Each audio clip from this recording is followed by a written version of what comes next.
last in the current sub-series called Future Evolution. And we left off about 2 or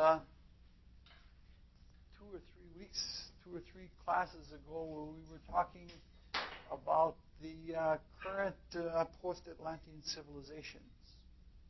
We began talking a little bit about the people of India, followed by the Chaldean Babylonian grouping, Persian, then the Persic Greco-Roman, the Celtic, and we ended up with the post-Slavic civilization. And we just sort of left things there. But we're talking at that point about something that's only a few hundred years in the future. We're going to now try to talk about things that go as far as we can go into the future. And we'll start out small and graduate.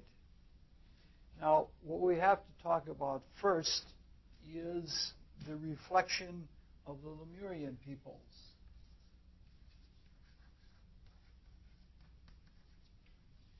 We remember that there was one major grouping in Lemuria that was composed of all the people who could stratify their desire bodies into a higher part and a lower part. And in the higher part of the desire body was brought together with the mind, and that formed a second self, a lower self compared to the transcendental self. And this acted as an instinctual guidance until the higher or spiritual self could come in and take control. Then we talked about Atlantis. And we said that there were 7 divisions of the times of Atlantis. And in that time, things sank about as low as they can go in materialism. And then things started their upsweep again back into the spiritual world. And now we're talking about the times that we live in. Ariana, and there are 7 cultures in our times. Now, corresponding to the Lemurian unified humanity is a future unified state of humanity. And instead of being called the Lemurians, they're called the Galileans. At least that's what they're called in the Western school. Now, there's something very different about this group. You remember that out of the 4th subdivision in the Atlantean period, there were the original Semites, not to be confused with the current Semites. And these people, this is the 5th. They were the 5th, sorry. These people had evolved just the perfect genetic characteristics and character development so that they could be the progenitors of Ariana.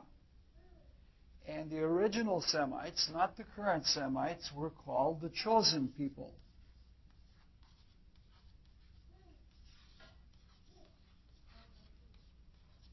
What?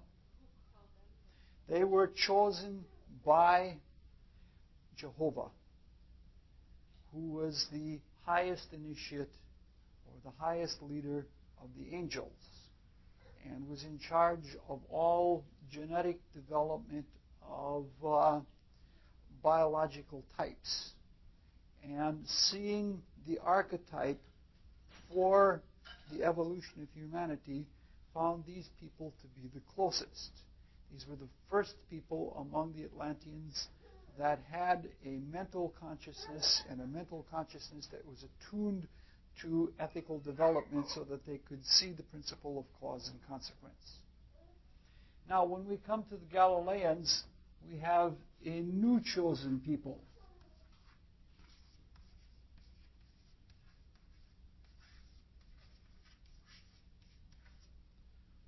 Only the new chosen people are not selected by an outward being.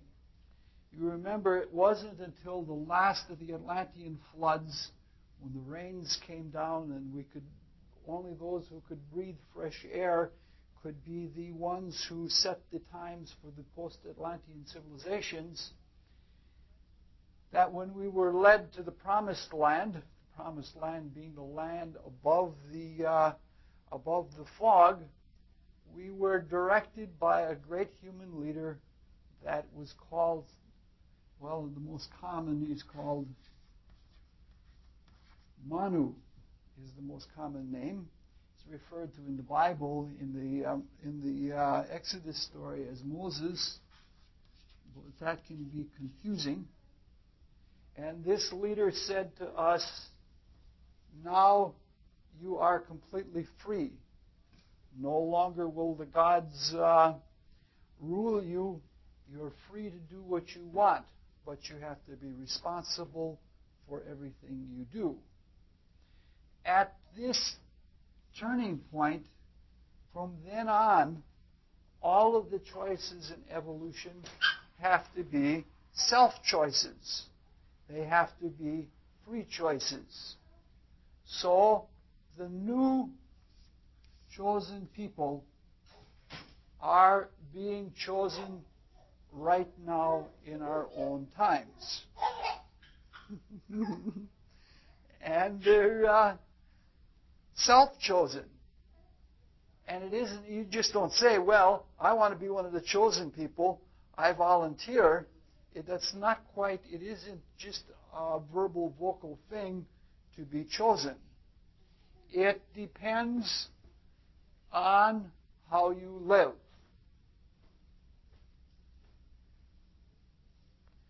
The way you live is what qualifies you to be chosen. And it is completely voluntary living. That there is no coercion in it in any which way.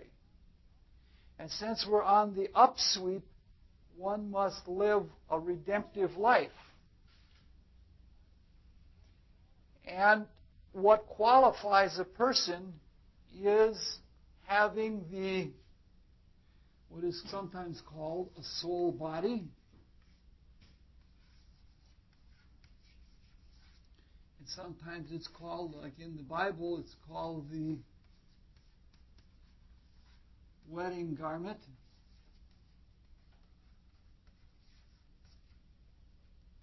In other societies, it has different names like the golden robe or things like that.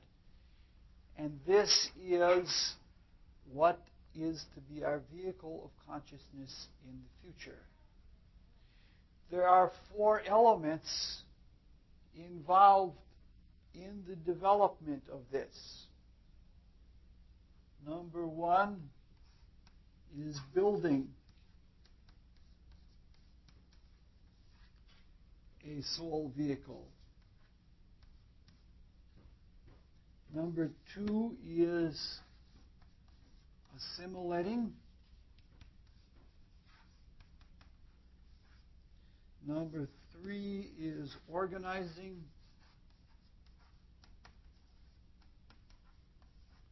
Number 4 is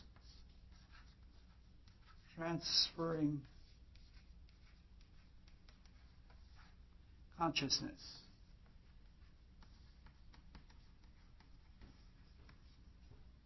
These are the acts that prepare us for future evolution. The building of a soul vehicle is also 4-fold. Number 1, it is accomplished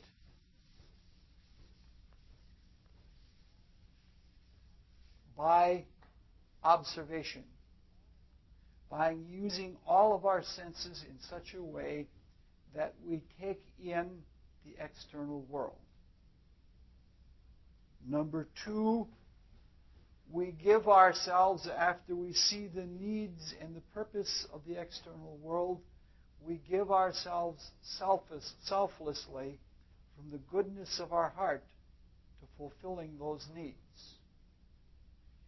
These two elements bring in a light ether, such that a person who lives in selfless giving, selfless serving, helping the whole cause of things, and is perceptive to see what it is a person who walks in light, but it's an inner light. The two other things involved are thinking and remembering.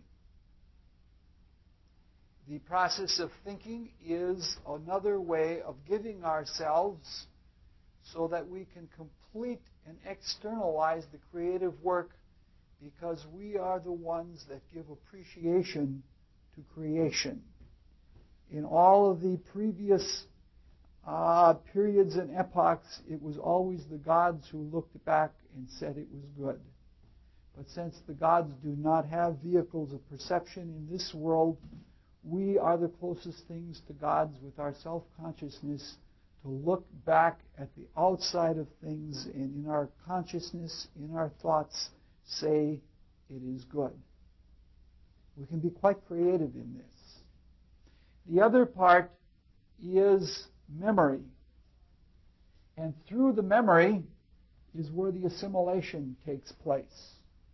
When we remember all of our thoughts, when we remember all of our perceptions, when we remember all of our deeds, and when we remember remembering itself in a very self-watching way, this takes the essence of experience, the experience being the interaction of the known with the unknown, of spirit with matter, and takes it into our consciousness and turns it inward, and it becomes assimilated into our etheric vehicles as soul.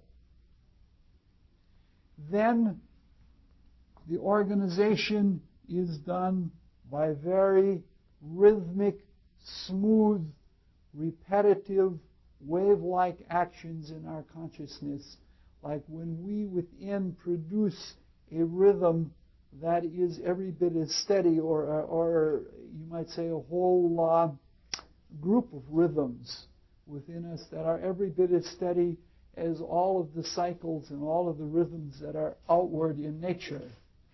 This organizes it because the ethers are much more fluidic, and they respond and organize and build themselves together in a wave-like fashion, and that kind of rhythm produces an inward psychological health, an inward soul health that vastly strengthens us. And finally, the transference of consciousness is where we can take our consciousness out of the simply external world and be able to place it within this new, very thin, very rare, but very powerful vehicle of consciousness we have, and forego the limitations of the material world and live in a soul state, in a soul body. And this is an activity that we will be carrying on into the Galilean epoch. And this is what prepares us for that future state. Now, this is something that is parallel. It's parallel with what happens in the macrocosm, especially parallel with what happens in the macrocosm.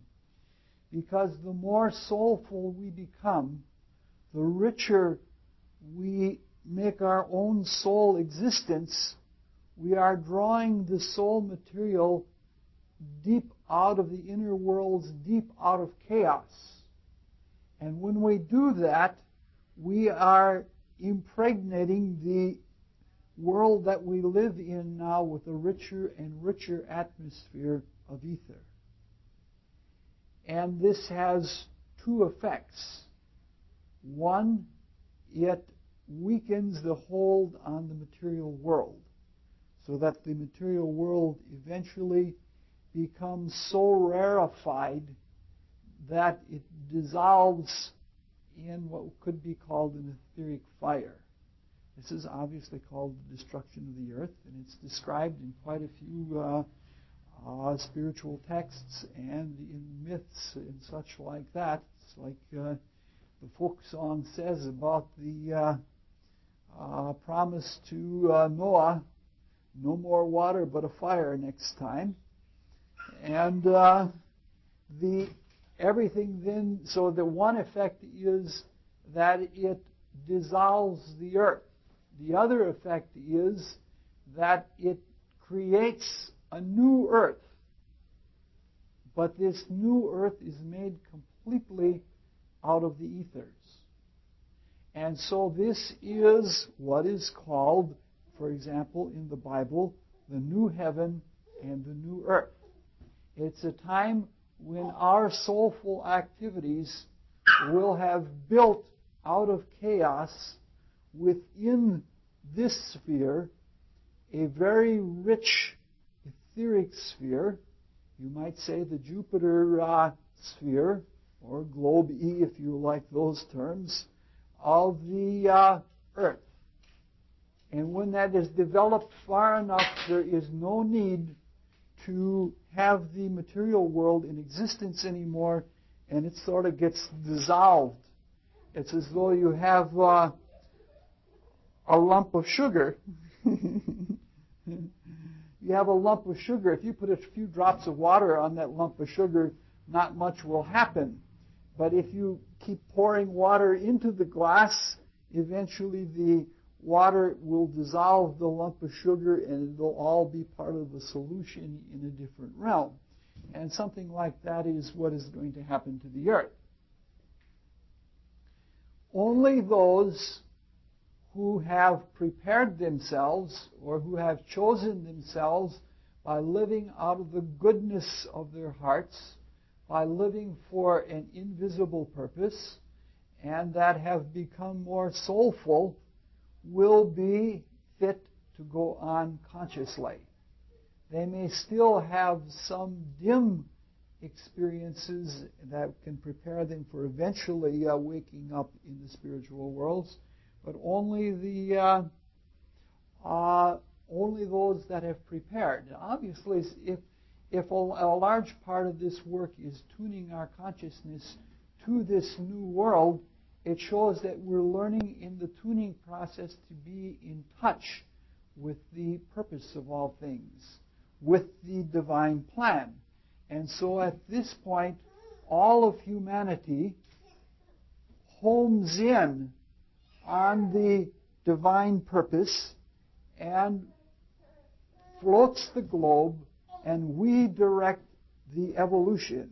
We direct where we go in space, in inner space, as the evolution goes on, by our being at one. See, the lovely thing about freedom is when we get free and we are not insecure about it anymore, we can see that there is a reason for things and it doesn't in any way harm us. We can see that the reason is good and we can go right along with it, and in doing that we carry the whole of creation with us. Okay.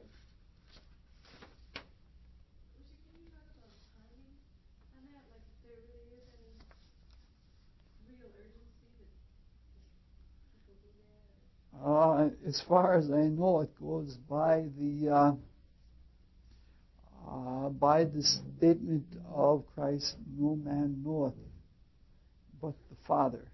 And by the Father, it doesn't mean God the Almighty. It means a specific being, which we will be talking about next week, which will be the final week.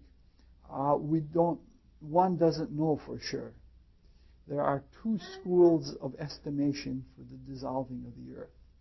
One is at the far end of the Aquarian age, which would mean about 2,500 years from now.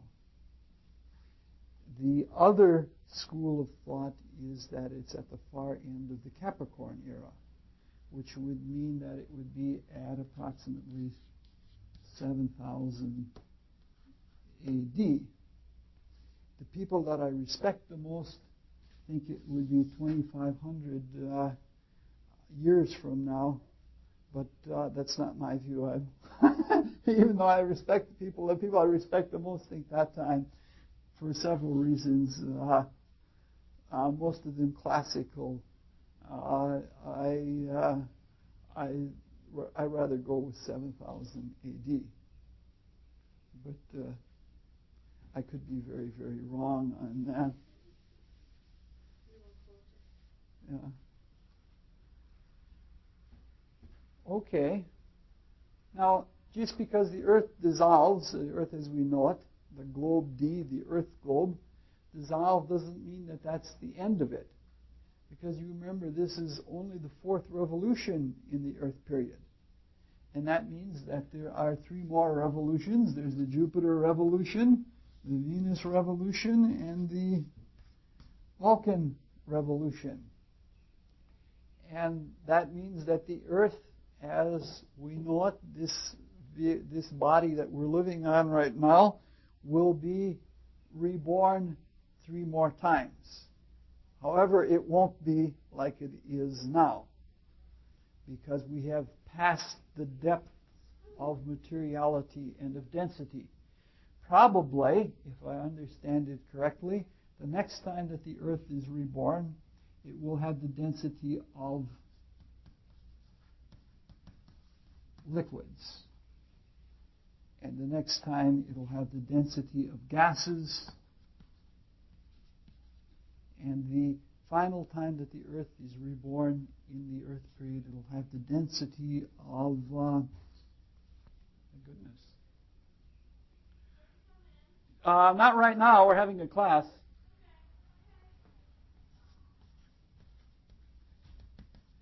Chemical ether, which means that the Earth will have a density of approximately a very thick magnetic field.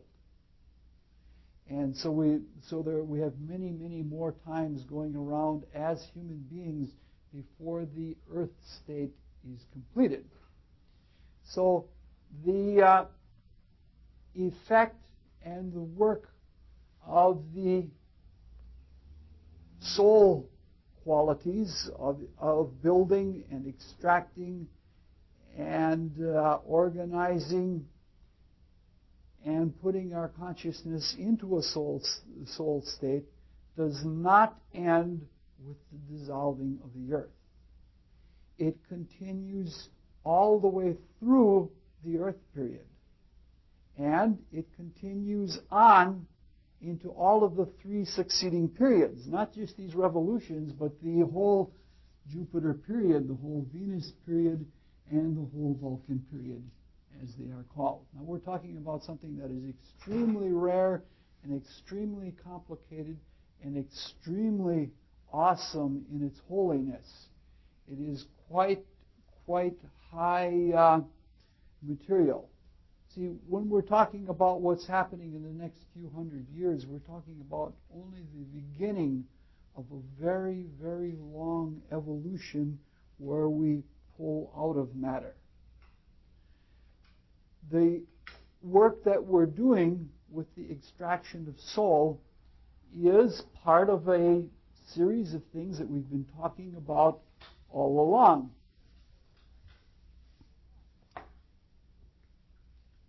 There are a number of things going on all the time, continuously, simultaneously. Number one, we're spiritualizing matter. That is the ignorance that was crystallized out of the absolute as matter is becoming enlightened. It is becoming spiritualized, and it is being taken into the world of light and of waking consciousness, and it is being understood objectively. This is an ongoing process. And at the same time that we are forward going, we are also returning back to our source, so that our volitional acts of love, as we understand each succeeding level in terms of the antecedents behind it, which are deeper and higher and more wonderful, we keep raising to higher levels. And so there is this backward cycle that's going forward, that's going on at the same time that we're fulfilling our creative work. And we're passing through matter. First, we were being made into matter, and we were being made lumps. And now we just see the outwards of matter, and that by giving ourselves wholly to it, we pass right through it, and then we extract the soul out of our interaction with matter as we pass through it. Our forward-going work will be to produce increasingly more perfect forms, increasingly more live forms, increasingly more subtle forms, fine and rare, and the substance and the conceptions will be better and better as we go on. Now, what happens with all of this is, as we pass through, and as we overcome, and as we master matter and produce finer and finer forms in it, we become less attached to them. And we become more aware of ourselves as the creative beings working on them. And so we gradually withdraw and transcend from the forms that we create. And this has a unique thing in our consciousness. We become much, much more objective. If we feel our life depends on our physical body, and if we're afraid of losing our physical body, or if we are afraid of meeting others in anything other than a personal way, we have a very insecure, a very personal, a very subjective outlook. But as we pass through things and as we overcome them, we don't take them for granted, but we are able to separate ourselves from them, even though we might still be floating within them. And so the result of all of this is that we produce these forms and we draw the essence out of them, and the forms go into decadence, and we ourselves become more and more objective about it, and we become more transcendent from the work.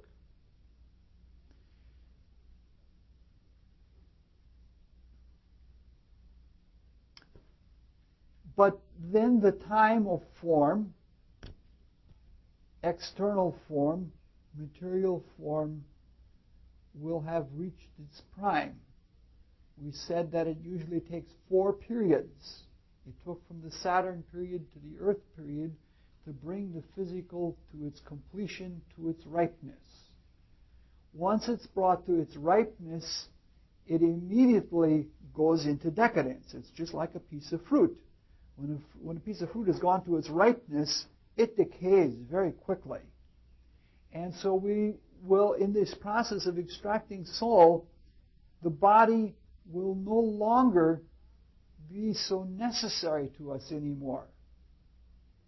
So nature, this is a very important principle, nature does not tolerate anything that isn't necessary. Now, this is a double-edged sword. Anything that nature is tolerating or that is hanging around is necessary. It's not, it's sort of like when you first start working on taking apart a clock or something like that, which everybody did, I think, as a child.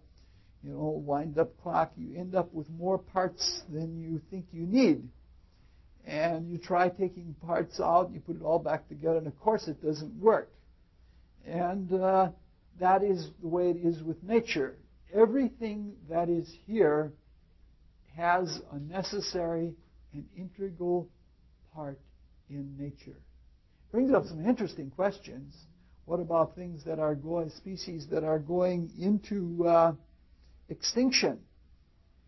It leads me to believe that all of those, I don't know that we should be as destructive, as high-handed as we are about it, But a lot of those species that are going into extinction may not be necessary to evolution anymore.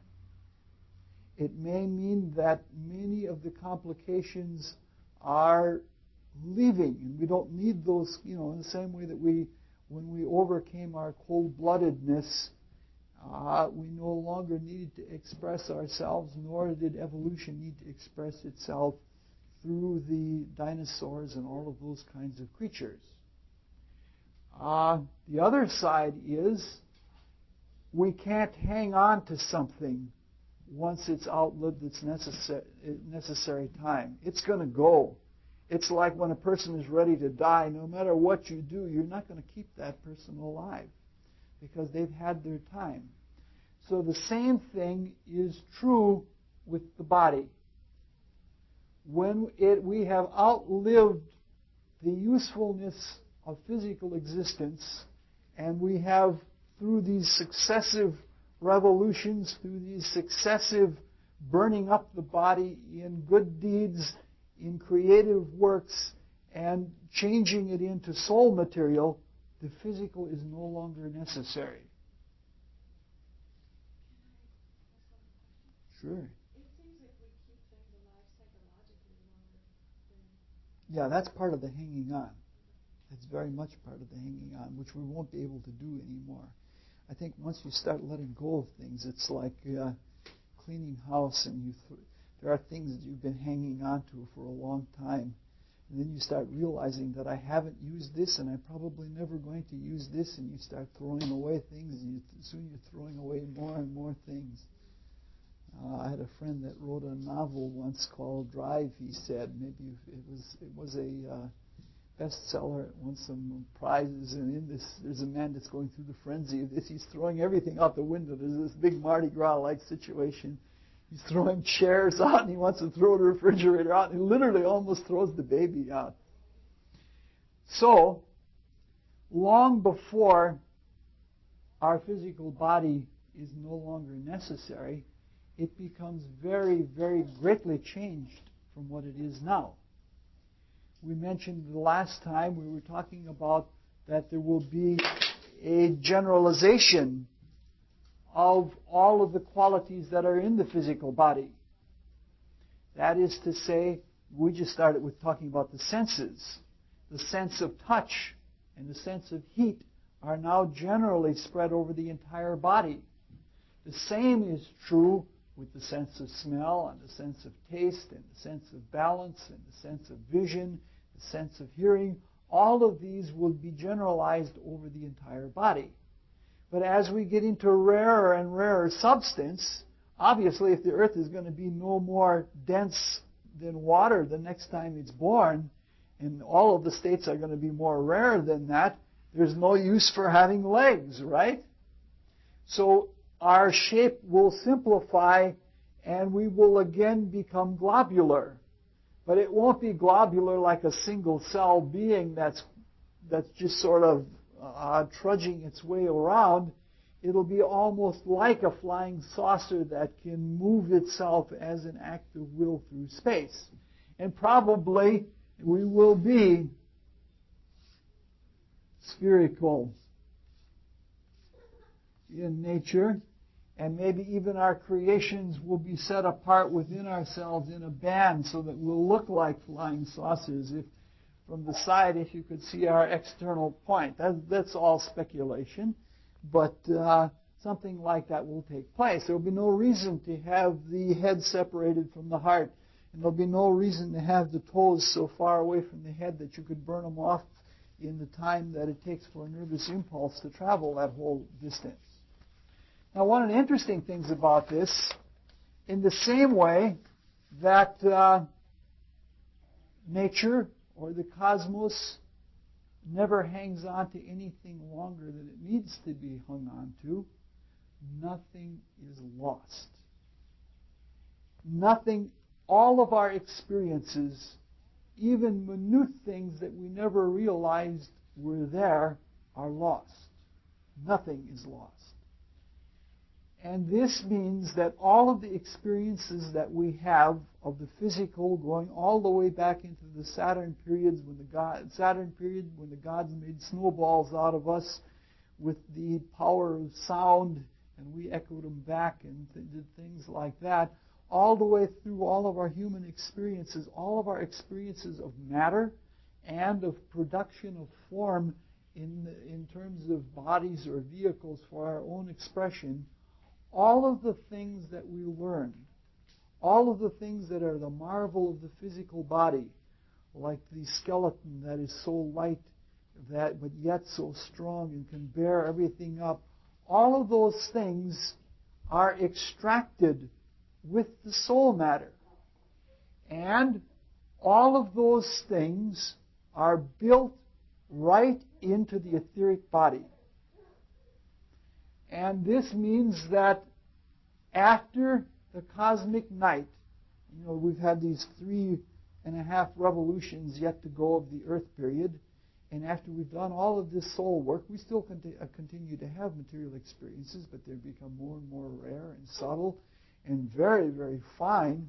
If we think that a fish is elusive now or an insect is elusive, I think that the kinds of experiences that we're going to have are going to be much more subtle and much more elusive and much more graceful than anything that we can conceive right now.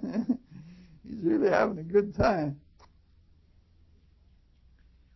All of those things get imprinted onto the etheric body. They're taken right up with the soul of it. Then we go into this deep sleep in the cosmic night, and then when we begin the Jupiter period, there is no more physical body.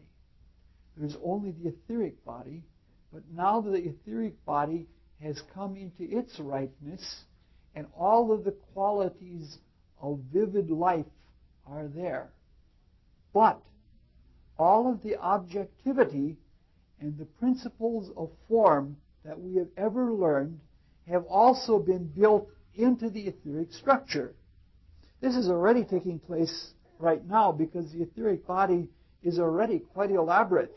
It's just about cell for cell what the physical is. Even though it's not completely developed, it's much more free in the etheric worlds, but it's not as well developed and highly evolved as the physical is relative to the physical world. And so then we will have this wonderful being of consciousness that will have vital existence. It'll be bright, it'll be lively, it'll be energetic, and it'll have all of the objectivity that we have in the physical right now.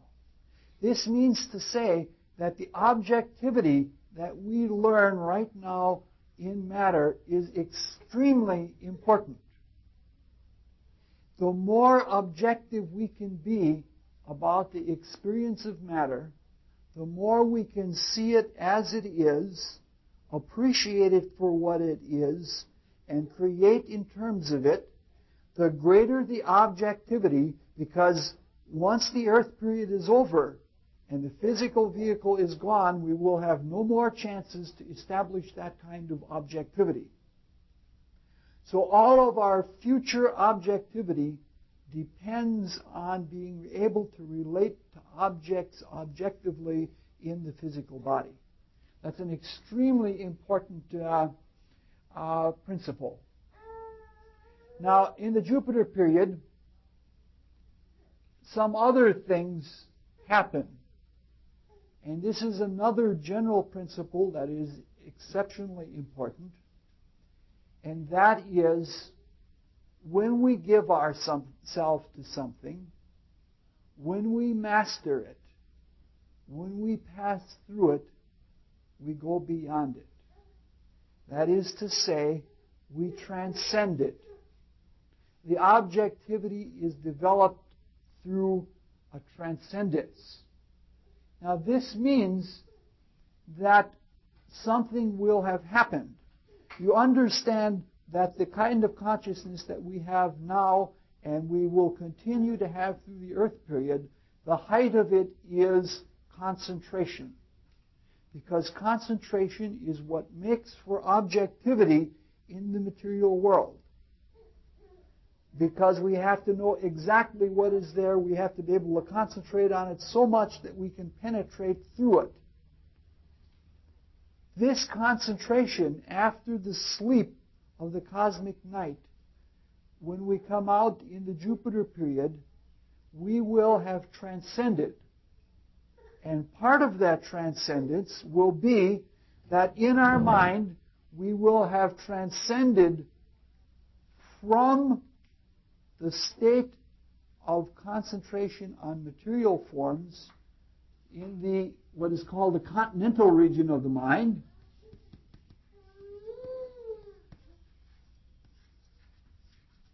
We will have transcended to the oceanic region.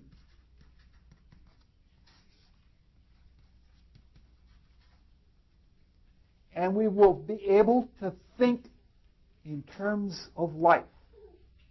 So concentration not only gives us a appreciation of what is, but it transcends to oceanic thinking.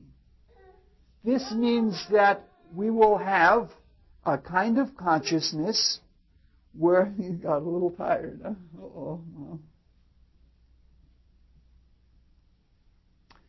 We will have a kind of consciousness that all of the qualities that we saw outside of ourselves, by concentrating on as much of them as we could see, will be taken into us, and we will think in terms of vivid pictures, living pictures, when we function from the oceanic region. But we will also be able to think in terms of life. That is, we will not just put together forms, but our forms will live. And to the extent that we can hold our consciousness, to that extent will they live. I assume at first it'll be just like microbes that live for a few seconds. And that's all the longer that we will be able to hold them alive. And then we will have taken the mineral kingdom. You know, it's sort of like what Christ says, the things that I do, ye shall do also. And he also says, if I be raised up, I will raise up the earth with me. And so we, in following Christ, will raise up the earth, will raise up the minerals into living forms. Now,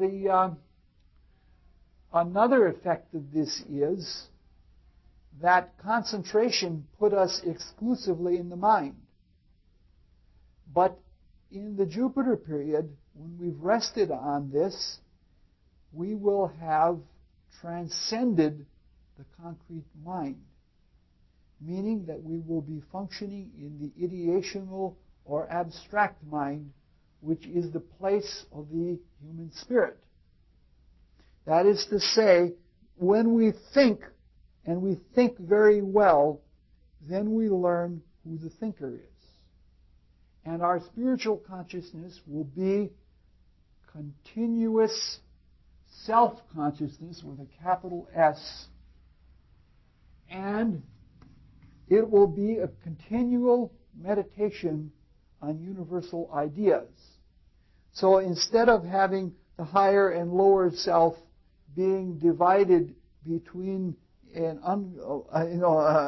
very particular unconsciousness in the material world and being almost unaware of the higher self, the way it will be then will be we will be focused through the oceanic region of the mind, and we will be continuous meditators.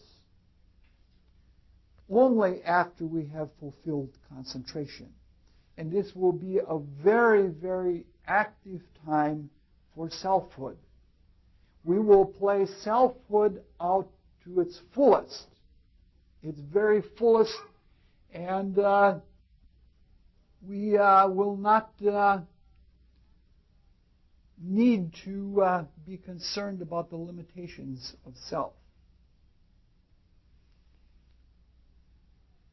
Now, one of the effects of this is when we pass from the continental to the oceanic, and when we pass from concentration to meditation, we are no longer directly focusing.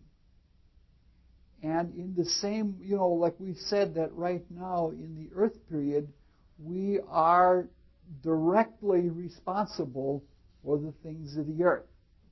But when we transcend, it would be an unnecessary limitation to our consciousness for us to directly interfere in the cosmos. It would bring us back down to the Earth period consciousness. So as we transcend, then we turn over the direct action to the new humans, which are the beings that are now our animals. And we instead have a guardian-like quality as the angels have in relation to us. And our guardianship has to do with the shepherding of ideas and making ideas available to that human life for them to be able to crystallize the thoughts out that they need for the direct guidance of the Earth in that period of time. So the angels are doing that. Only they're doing it on a different sphere than on our sphere because everything is always phased off. I'm trying to stay away from too many complications because otherwise this gets thicker and thicker and thicker.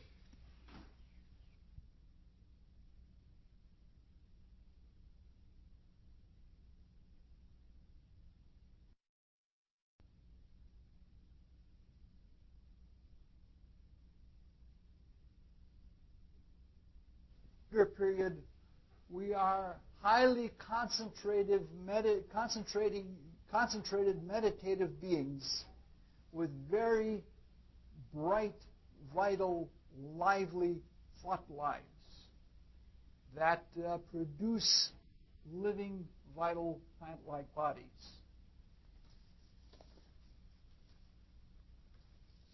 It's always difficult talking about something that's way over our heads now, and what we're getting basically is a skeleton and not much more. Oh, are we running, or you're getting ready for the next one? Okay. Now, the incorporation of the physical into the etheric and the transcendence from the continental to the oceanic and the transcendence from concentration to meditation, they're not the end of that process. And the whole thing that we have set into motion of taking the material world into the ethers, into our soul nature in the ethers and impressing it there throughout the entire Jupiter period, the next stage of evolution, that sinks in more and more deeply, even after the cosmic night. It's sort of like having an experience and you mull over that experience and it becomes part of your soul nature so that you can feel it. But it doesn't end there. It just keeps going deeper and deeper and deeper. And so that near the end of the Jupiter period, specifically in the last revolution of the Jupiter period, in the Vulcan revolution, all of the conscious soul that we abstracted from experience in the Earth period and put onto the etheric vehicle and during the cosmic night and mulled over during the Jupiter period, all of that conscious soul that makes for wakingness, all of the impacts with externality, gets sucked into, it gets absorbed into the divine spirit, which very greatly empowers the divine spirit. And it gives it an enormous amount of will. And then there's a peculiar thing that happens. Also at the end of the Jupiter period, the human spirit, which has had its day in the sun, which has fulfilled its selfhood, it carries selfhood as far as it can go, and it no longer seems necessary. And what happens is, voluntarily, we turn over selfhood to the divine spirit. So then we have, at the end of the Jupiter period, spiritually, we are beings where the divine spirit, the power of will, and the human spirit, the self, are at one with each other. And they no longer function autonomously from each other. That means that we are creatures of will and activity with no separation. We can just automatically function on that. And the power of ideas is immense in our being. But something else is happening all the way through the Jupiter period, and this is analogous. Like in the last half of the Earth period, we began dissolving the physical.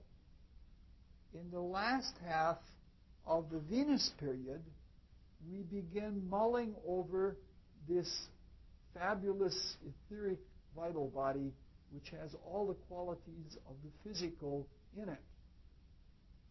And everything that we've learned about life, everything that we have learned about movement, about growth, about extending forms and vitalizing them, all of that is mulled over, and it is taken into the soul part, the higher three regions of the desire body, so that even the vital body becomes rarer and rarer, just like the higher forms of trees. The leaves just rot away every year. The fruits rot away almost instantly. All of the etheric stuff is gradually withdrawn and taken into the desire body.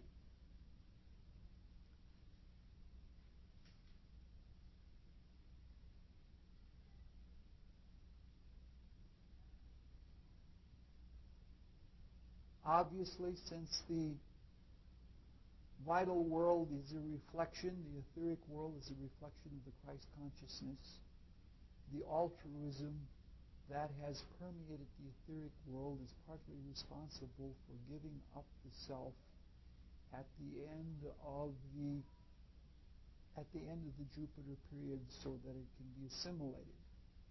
And so that there comes another deep sleep at the end of the Jupiter period, only the sleep is not as deep as it is now. The sleep becomes less and less sleepy, and we become more and more awake. And we waken in the Venus period.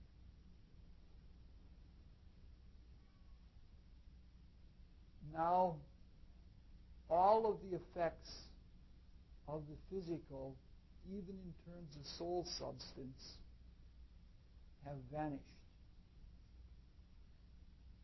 The essence of them is part of the etheric vehicle, but the etheric vehicle in the Venus period has become superimposed on the desire body. Which means that in the Venus period, we function completely in a vehicle of feeling and emotion.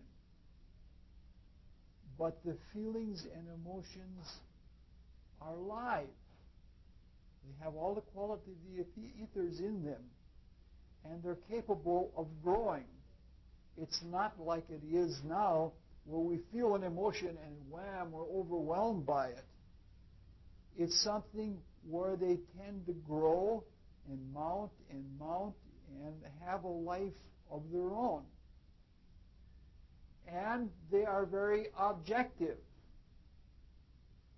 We are capable of objectifying the qualities of the physical, like now we can say it's real because we can see it, that same kind of objectivity will be manifest in this wonderful, wonderful desire body, and we will have a consciousness of emotions, feelings, desires, and motivations that is very objective, very vital, and extremely colorful. It'll grow, it'll live, it'll have a life of its own. So we won't be limited to merely a few emotions as we are now, or to one or two emotions at a time, because our consciousness will have been expanded and we will be able to manifest a full spectrum of emotions at all times. Like we will be living rainbows of feelings where our feelings all exist all at the same time quotaneously. Now, when we mastered and passed through and transcended the vital body in the Jupiter period as a process of eating it up and putting it onto the desire body, this caused after the sleep, this caused another transcendence in the mind. So that we are then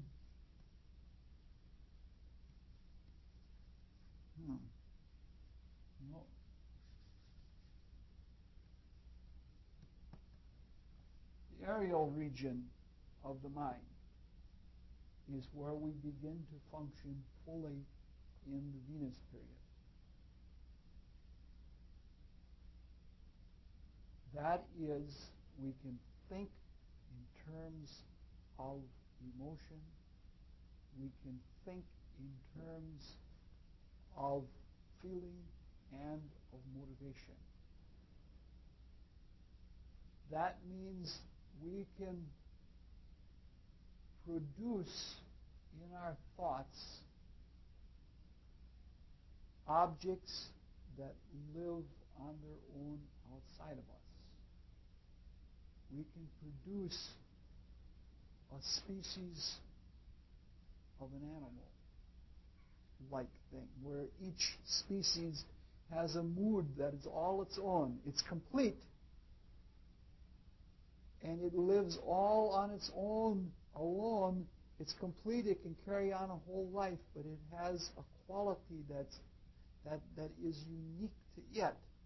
And we can even take and produce an evolution through sequential forms as things occur in an evolution in the animal kingdom. It's a magnificent, magnificent kind of consciousness. Obviously, in an analogous way, we transcend from meditation to contemplation. We rise out of the sense of self. We rise out of the quality of understanding principles or ideas. We transcend to the quality of contemplation where we contemplate life. We are in the life spirit, life with a capital L, not just vitality, but purpose. When we say that life has a purpose and there is a higher meaning, we will live perpetually in the higher level of our consciousness. What we now, or what very few people now experience in very rare moments as a Christ-conscious experience, will be ours regularly in the Venus period. When we recognize that there is a selfness that is common to all selves, when there is a light that is common to all color, when there is an imagination that is common to all imaginations, that kind of experience is an experience of the life spirit. And that is what the higher consciousness is of the Venus period. I'm getting kind of, this is very difficult stuff. It took me 2 hours to calm down after doing the notes for this because you start getting extremely floaty. And this contemplation will be our regular form of consciousness.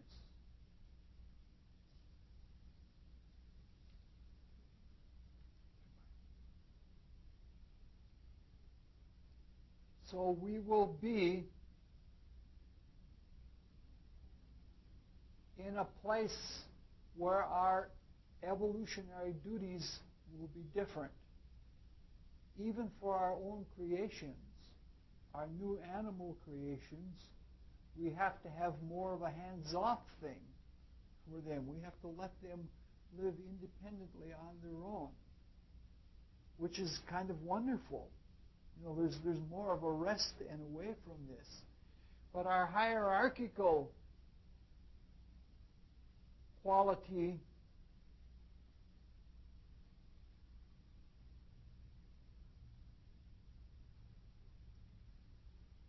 will have raised itself higher yet.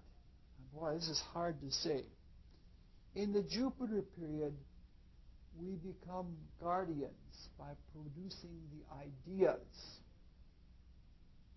for other beings and sort of helping them along with manifesting those ideas. In the Venus period, our consciousness is in the contemplative state, and in that contemplative state, we're even more withdrawn.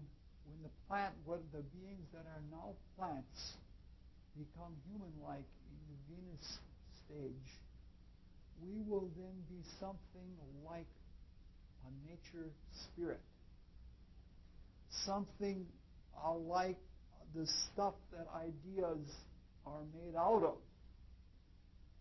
We will present an atmosphere for a principle to live in. So we will be 2 steps removed from direct participation. We won't even form any of the ideas and principles whereby the humans that are doing the direct work will manifest. We won't work with those ideas, but we will have the nature force, the stuff out of which ideas are formed. Our influence will be much more macrocosmic than it will be microcosmic.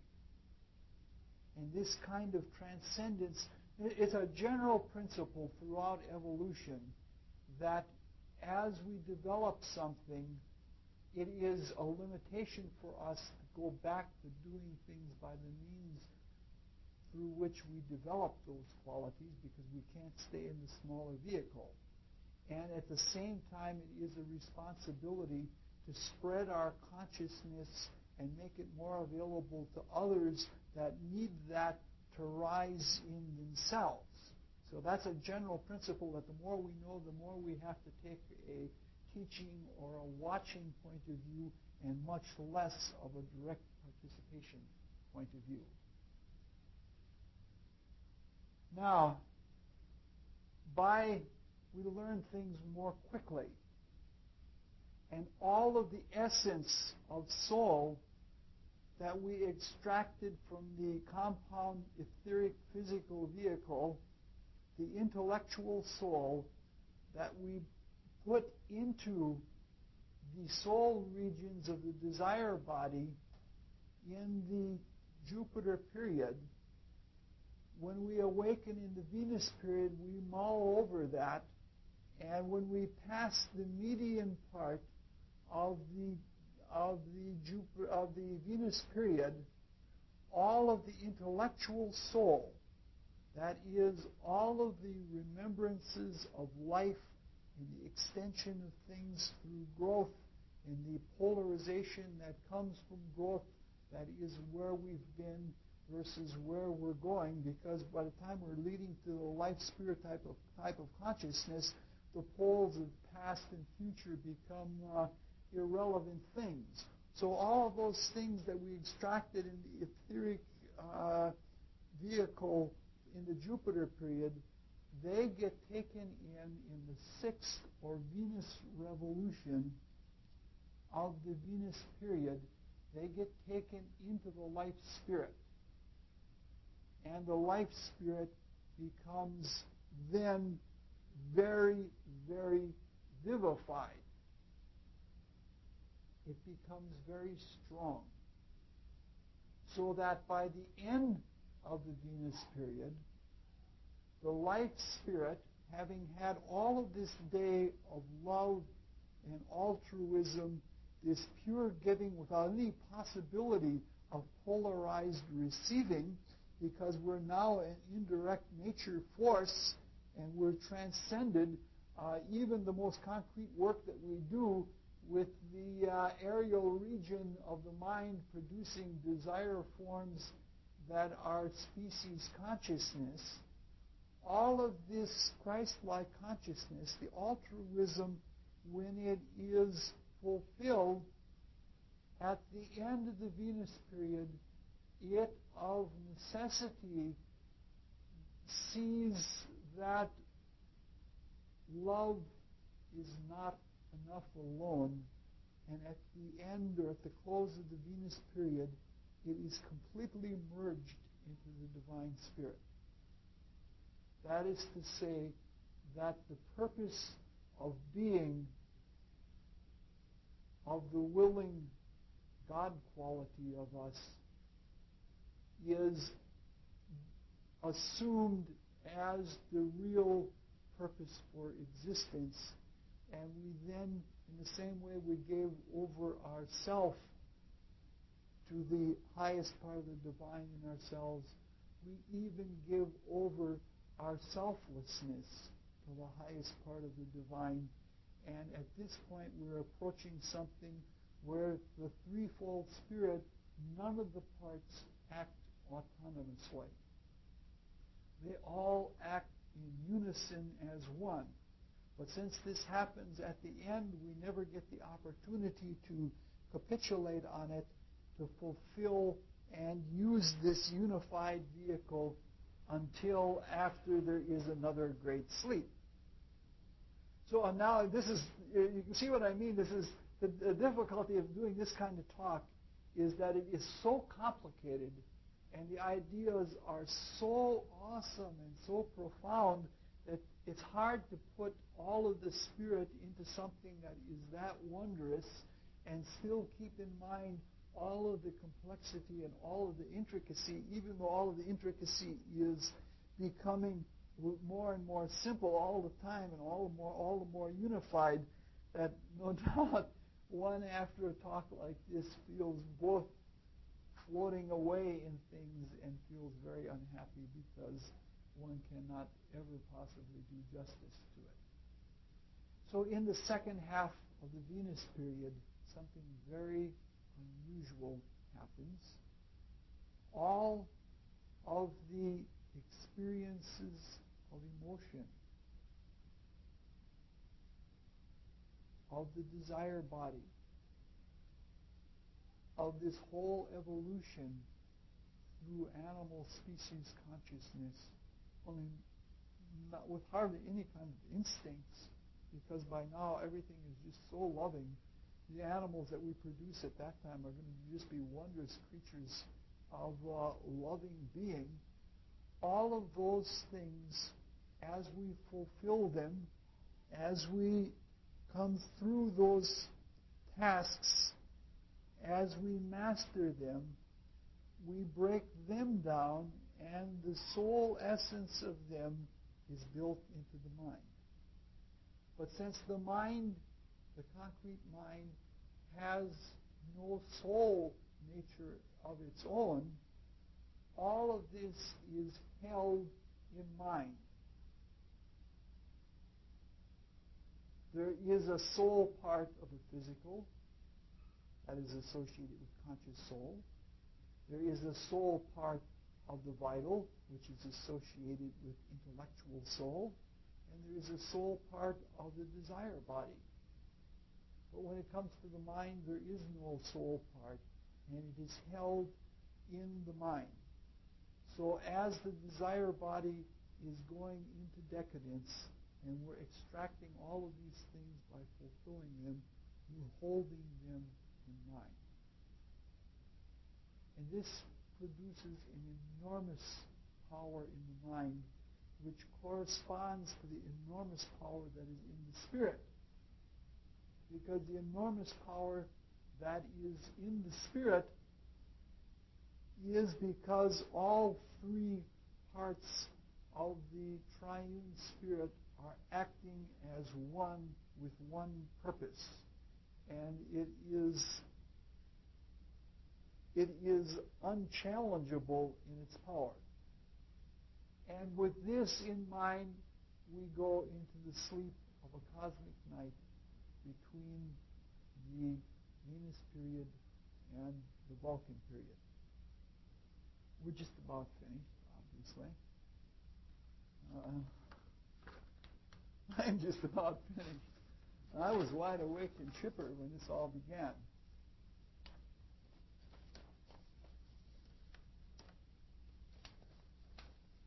So with this holding the soul substance of the desire body in the mind, because we remember everything came into existence through the cosmic mind in the world of thought.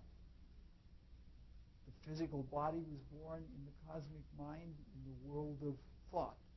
The desire body was born in the sun period in the world of thought. The vital body was born in the moon period in the world of thought. Now all of the soul material passes through the mind, through the regions of the mind, and it sinks in and is taken into the spirit and becomes a power. And as we experience, the experience as soul comes into the spirit, and the spirit is fed by it. And the spirit becomes unified in its functions, and the mind unfolds all of its creative proclivities. All of these processes are going on at the same time. It's sort of like what happens in a great musical score. You have all of these themes, or sometimes it's in that way in a play or a novel or something like that. You know, like you have all of these themes or these subplots and all of these, what do they call it, thematic evolution. Each of these themes is evolved. And all of the techniques, they build up and then they gradually fuse and they gradually merge into each other. And so when we come into the Vulcan period, the mind has come into its glory state. And having nothing to think about other than holding the thought, holding in mind the quality of the nature of desire as soul stuff, the mind focuses back on itself. And we transcend from emotion to where does the emotion come from? We transcend to the archetypal region.